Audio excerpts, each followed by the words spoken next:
ఏపీలో అధికారుల నిర్లక్ష్యానికి రెండేళ్ల బాలుడు బలి. ఎన్టీఆర్ జిల్లా పెనుగంచిప్రోలు మోడల్ కాలనీలో కుక్కల బెడదపై స్థానికులు ఇప్పటికే పలుమార్లు ఫిర్యాదు చేశారు. కానీ పట్టించుకోని అధికారులు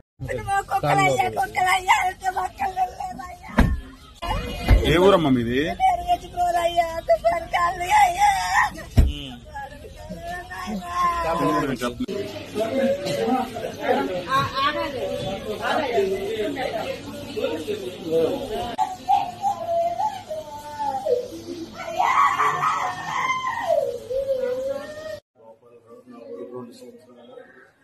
మాది model colony, Penuganchiprolu model colony.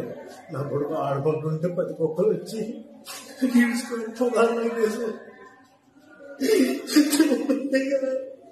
గాయపరిచింది. గ్రామంలో కుక్కలు తిరుగుతూనే ఉన్నాయండి. గ్రామంలో విపరీతమైన కుక్కలు ఉన్నాయండి.